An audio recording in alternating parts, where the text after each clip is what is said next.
আমরা আলোচনা করেছিলাম যে নবীজি সাল্লাল্লাহু আলাইহি ওয়াসাল্লাম নবুয়ত পাওয়ার পর থেকে উনি স্টেপ বাই স্টেপ একের পর এক দিনে দাওয়াত দিয়ে যাচ্ছিলেন। নবুয়তের পর থেকে নিয়ে নবীজির মাক্কি জীবন, এই জীবনটা ছিল 13 বছরের। কত বছর? অর্থাৎ নবীজি নবুয়ত পাওয়ার পর থেকে 13 বছর মক্কায় অবস্থান করেছিলেন। 13 বছর পরে নবীজি মদিনায় হিজরত করেছিলেন। আমরা খুব ভালোভাবে মনে রাখার জন্য কয়েকটা সংখ্যা মনে রাখি। 3, 2, 5, 3। বলেন 3, 2, 5, 3। নবীজি সাল্লাল্লাহু আলাইহি ওয়াসাল্লাম নবুয়ত পাওয়ার পরে 3 বছর গোপনে দাওয়াত দিয়েছেন। কয় বছর গোপনে দাওয়াত দিয়েছে? 3 বছর।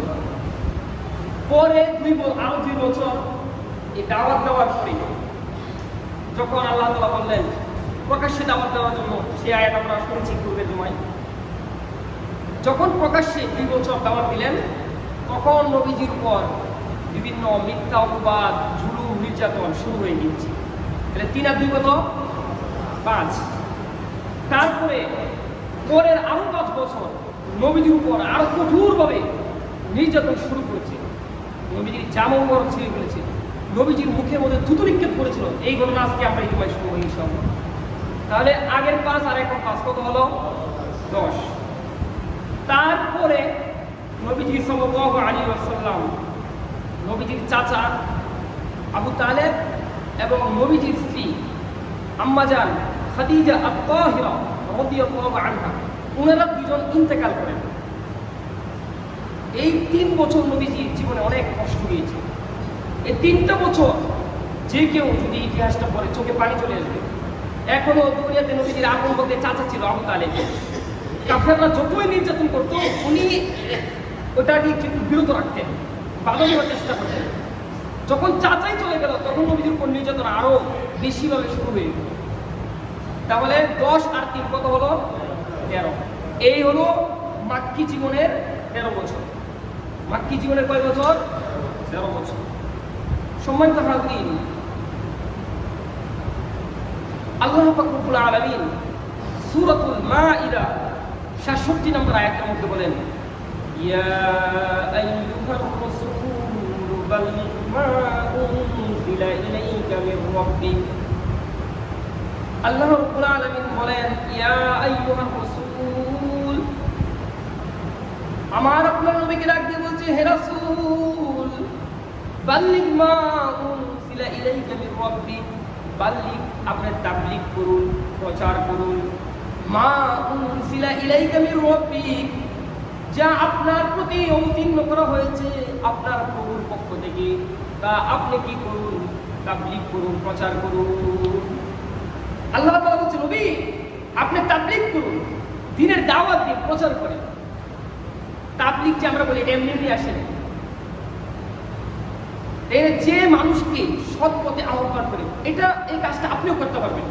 আপনি নামাজে আসছেন, একজন ব্যক্তি নামাজ পড়ে না, আপনিও দোকানদার, সেও দোকানদার, আপনি আসছেন নামাজে কিন্তু সে আসে না, আপনি তাকে বলেন, ভাই নামাজটা পড়ি তারপর আমরা আবার দোকান করি, সমস্যা নেই। এইটা আপনি দাওয়াত দিলেন, এটা আপনার তাবলীগ। এটা কি? তাহলে এই আয়াত থেকে আমরা বুঝতে পারলাম আমার আপনার নবী তিনি ছিলেন মুবাল্লিগ, অর্থাৎ তিনি মানুষদেরকে কি করতেন? দাওয়াত দিতেন।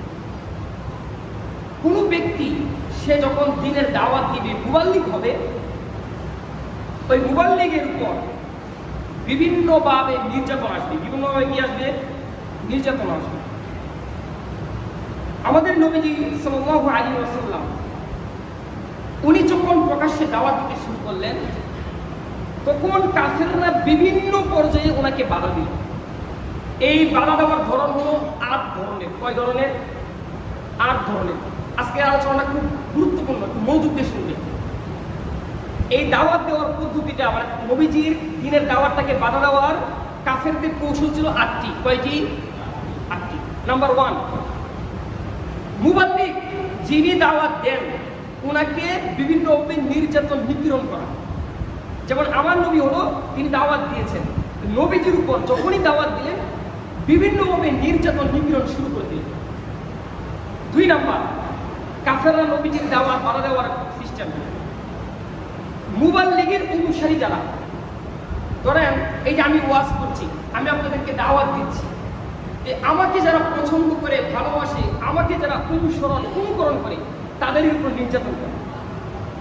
এখনো নবীজি দাওয়াত দিচ্ছে, যে নবীজি যাকে দাওয়াত দিয়ে যাদেরকে ইসলাম গ্রহণ করাইছে, যারা নবীজির কথা শুনেছে, তাদের উপর নির্যাতন করা, যেমন সাহাবা কেরামের উপর নির্যাতন, সেগুলো আমরা শুনবো ইনশাআল্লাহ। 3 নাম্বার, সমর্থকদের চাপ প্রয়োগ করা।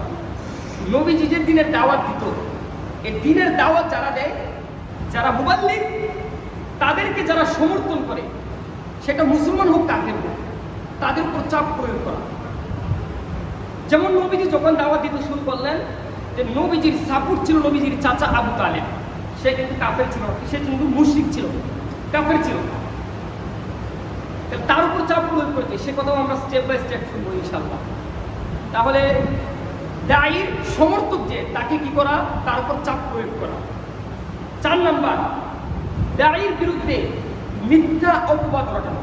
আমার নবীজি মক্কা গলিতে যেখানেই মানুষ পেতেন, দিনের দাওয়াত দিতেন, সবাইকে বসে একটু কোরআন তেলাওয়াত শুনতেন। আর কাফেররা এটা বন্ধ করার জন্য তারা অলিগলিতে বলে বেড়াতো, মুহাম্মদ মিথ্যা বলে, আমাদের বাপ দাদা ধর্মকে মুছে দেওয়ার জন্য মুহাম্মদ নতুন একটা ধর্ম আবিষ্কার করেছে, নাউযুবিল্লাহ।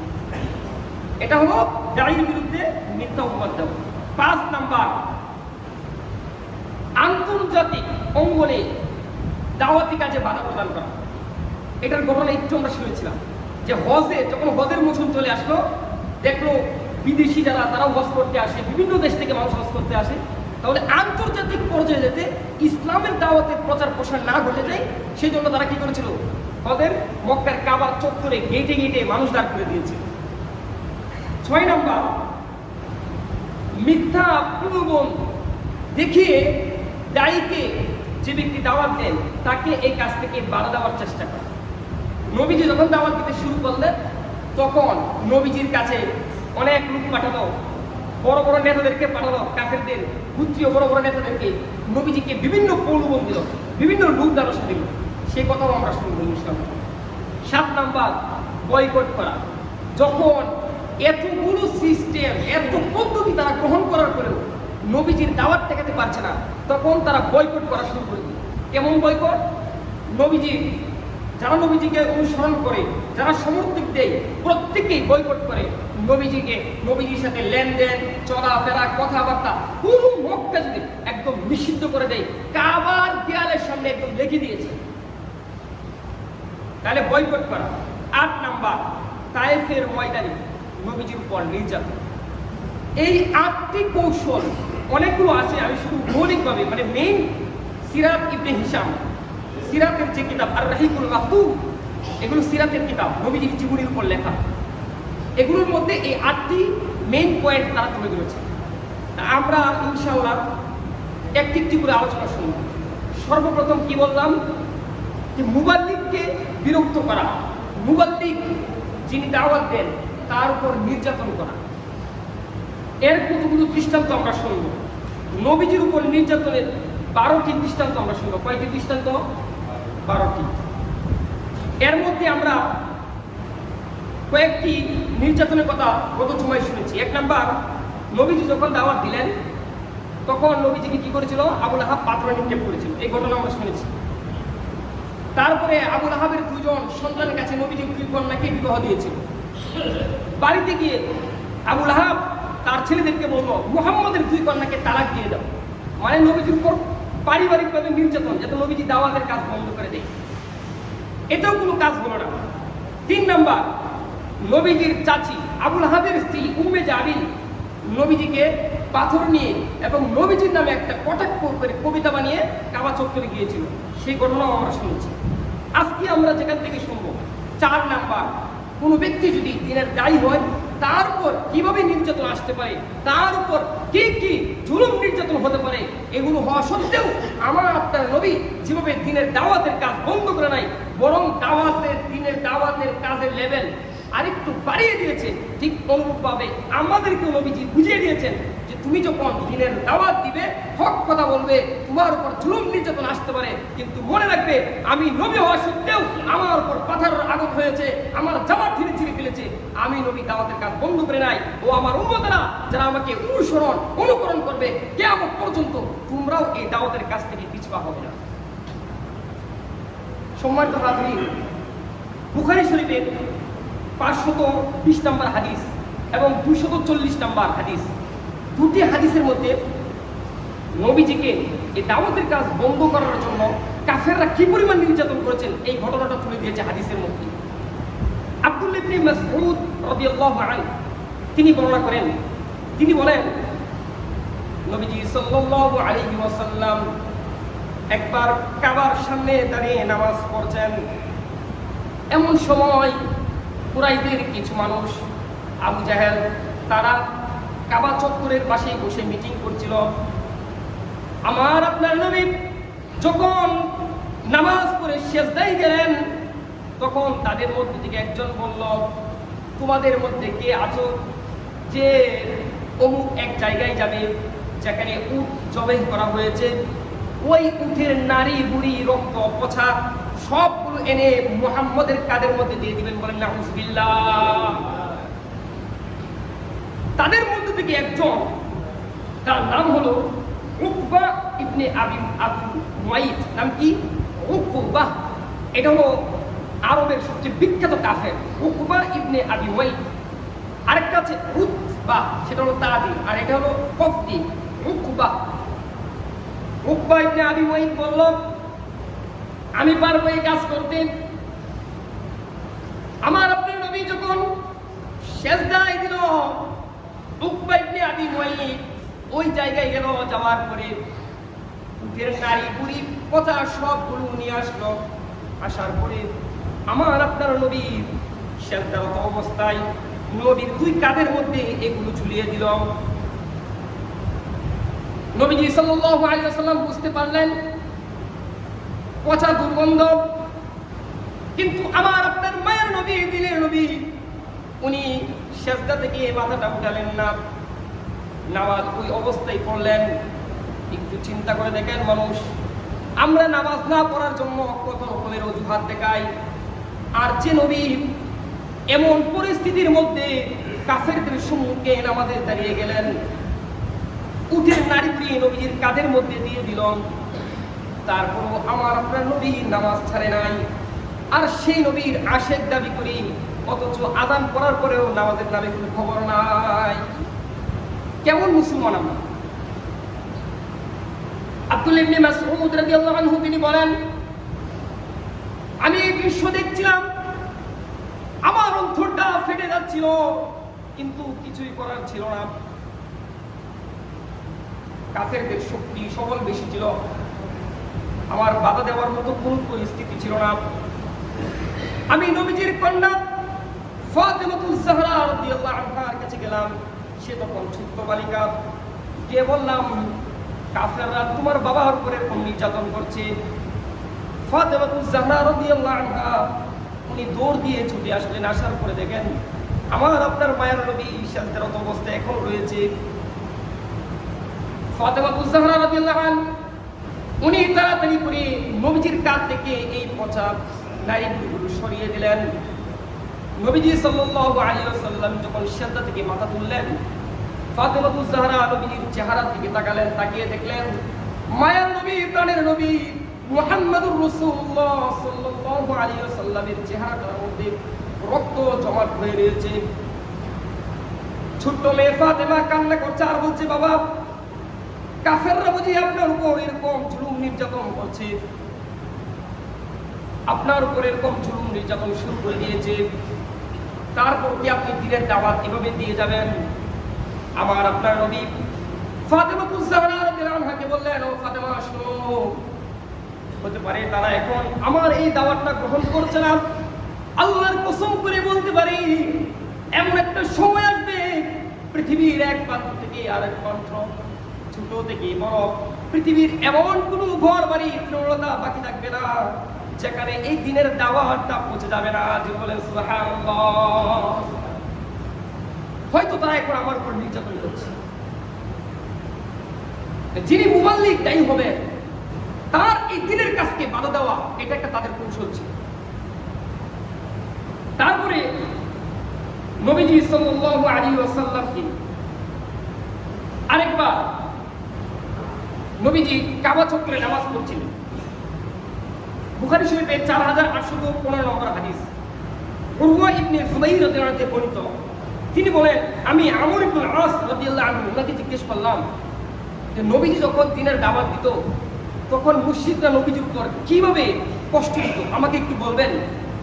তখন আমর ইবনে আস রাদিয়াল্লাহু আনহু তিনি বলেন, নবীজি সাল্লাল্লাহু আলাইহি ওয়াসাল্লাম উনি একবার কাবা চত্বরে নামাজ পড়ছেন।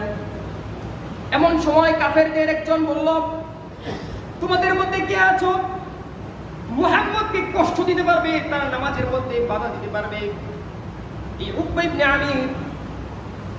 ইবনে উমাইর সে আবার দাঁড়িয়ে গেল, দাঁড়িয়ে বলল, আমি পারবো।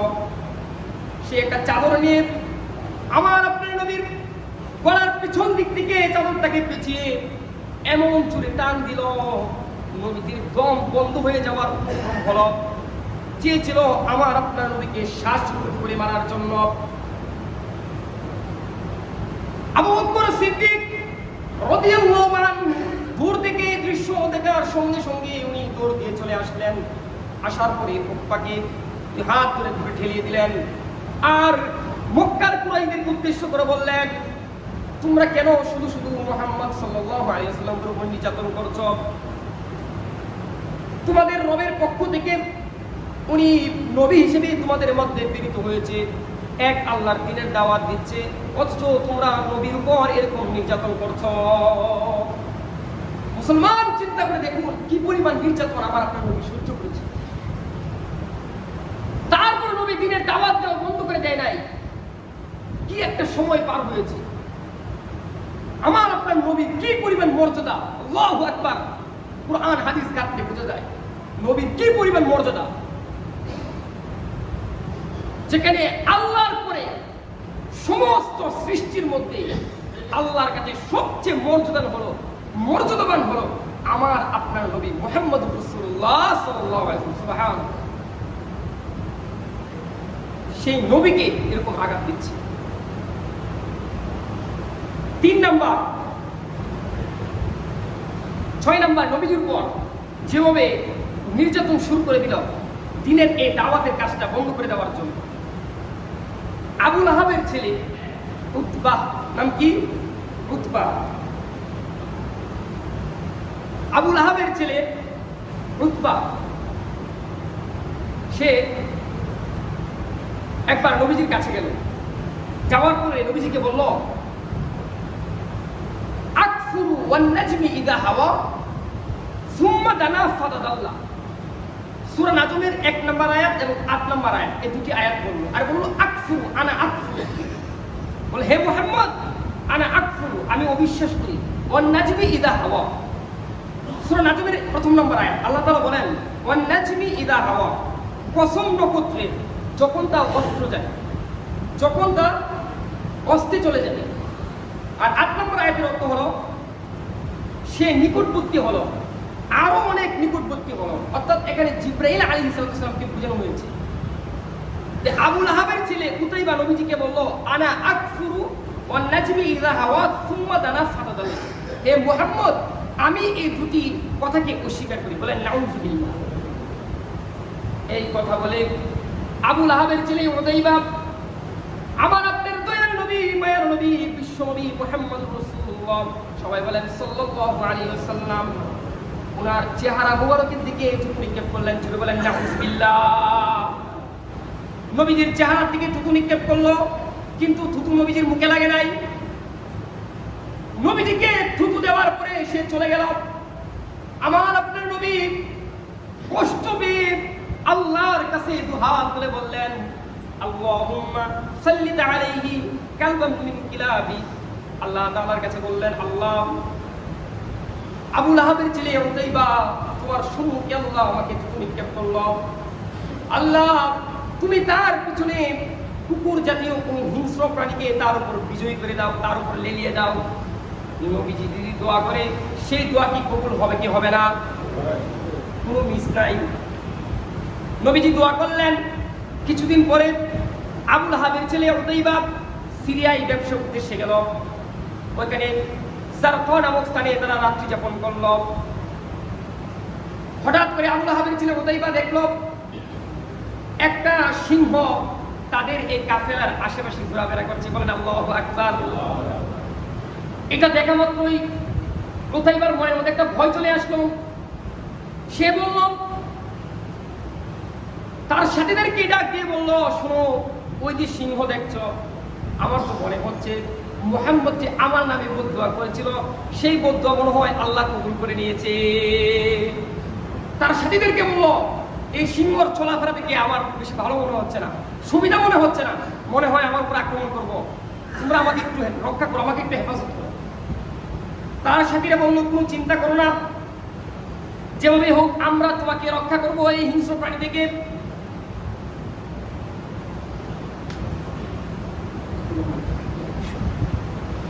আমরা যেভাবে হোক তোমাকে রক্ষা করব। তার সাথীরা আবু লাহাবের ছেলে উতাইবাকে তাদের মাঝখানে শোয়ালো। তারা এখন ঘুমাতে যাবে। আল্লাহ রাব্বুল আলামিন তার সাথীদের প্রত্যেকের প্রত্যেকের মধ্যে ঘুম চাপিয়ে দিল।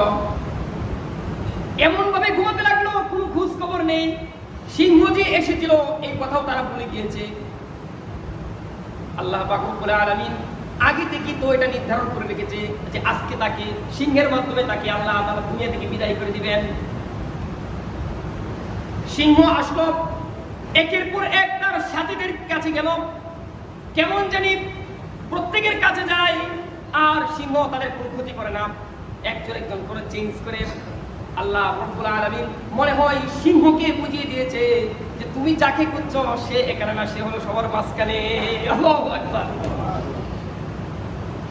সবাইকে টপকিয়ে সিংহ আবু লাহাবের ছেলে উতাইবার কাছে গেল। যাওয়ার পরে এক কামড় দিয়ে তার দেহ থেকে মাথাটাকে বিচ্ছিন্ন করে নিয়ে আসলো। যেটা বলেন আল্লাহু আকবার। ও দুনিয়ার মানুষ শুনে রাখেন, আমার নবীকে থুতু দিয়েছিল আবু লাহাবের ছেলে, নবীজিকে কটাক্ষ করে, নবীজিকে বৎসরা করে নবীজির চেহারার মধ্যে থুতু দিয়েছিল। আল্লাহ রাব্বুল আলামিন তার এই কেমন শাস্তি দিলেন দুনিয়াতেই দেখিয়ে দিয়েছেন। আল্লাহ রাব্বুল আলামিন বুঝাতে চাই, কিয়ামত পর্যন্ত ও আমার বান্দা-বান্দীরা শুনে রাখো, আমার নবীর উপরে যদি কেউ কটাক্ষ করে, নবীজির যদি কেউ কার্টুন তৈরি করে, নবীজিকে কেউ যদি বৎসরা করে, আমি আল্লাহ দুনিয়াতেই তার পরিণতিকে অবনতি করে ছাড়বো। এর পরিণাম ভালো হবে না। যারা নবীর এই দিনের দাওয়াতটা দিবেন, নবীওয়ালা কাজ যারা করবেন, তাদেরকে যদি আপনি খারাপ ব্যবহার করেন, তাদেরকে যদি জুলুম, নির্যাতন, জেল ফাঁসের ভয় দেখান, কোনো লাভ হবে না। সম্মানিত হাজরিন,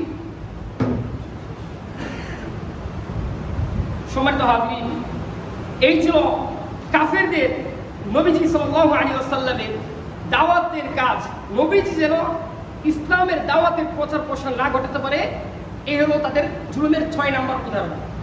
12টি উদাহরণ ইনশাআল্লাহ বলেছিলাম যে বলবো, ইনশাআল্লাহ পরবর্তী জুমায় আপনাদের সম্মুখে আরো বাকি উদাহরণগুলো বলবো।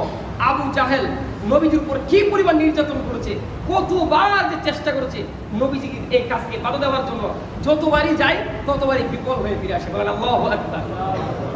সময় শেষ, শুধু একটি ঘটনা বলবো, একটি ঘটনা। আন্তর্জাতিক পর্যায়ে নবীজির কাজকে বাধা দেওয়ার জন্য তারা কি করেছিল? জিমাদ নামে একজন ব্যক্তি, সে মক্কায় আসলো। আসার পরে ওই ব্যক্তিকে আরবের মক্কা যারা কাফের আছে তারা সবাই গিয়ে বলল যে আপনি তো অনেক একজন কবিরাজ, বড় একজন ডাক্তার ব্যক্তি, আপনাকে কাছে একটা অনুরোধ, আমাদের এই মক্কায় একজন পাগল আছে, বলে নাউজুবিল্লাহ, সে কি না কি বলে কিছু বুঝতে পারি না, তার কোনো কিছুই আমরা ধরতে পারি না, আপনি একটু তাকে চিকিৎসা করে দেন। আমার নবীকে বলে পাগল। এই জিমাদ নামক ব্যক্তি আমার নবীর কাছে গেল।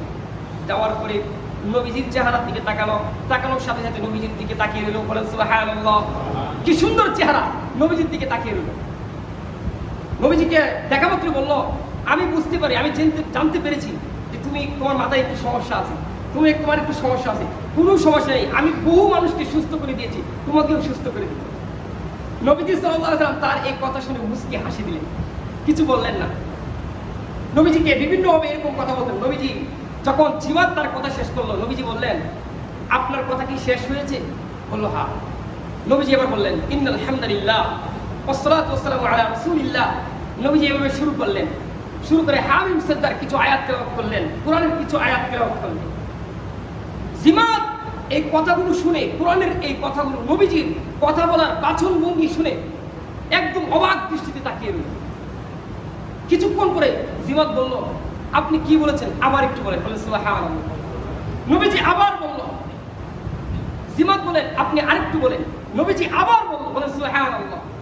এভাবে বলার পরে জিমাত বলল, আল্লাহর কসম, আল্লাহি, আল্লাহর কসম, আমার মনে হচ্ছে তোমার কথা কোনো গণকের কথা না, তোমার কথা কোনো কবির কথা না, তোমার কথা কোনো জাদুকরের কথা না, মনে হচ্ছে একটা আল্লাহ প্রদত্ত কোনো কথা তুমি আমাকে বলেছো। বলে সুবহানাল্লাহ। এরপরে জিমাত কি বলেছিলেন? জিমাত বলে, আর কে ঝাড়ফুঁক সব কিছু বাদ দাও, তোমার দুই হাতটা আমি আমার দু হাতকে তোমার হাতের উপর রাখলাম, রাখার পরে এখনই তুমি আমাকে কালিমা পড়ে ইসলাম ধর্ম গ্রহণ করিয়ে দাও। বলে সুবহানাল্লাহ।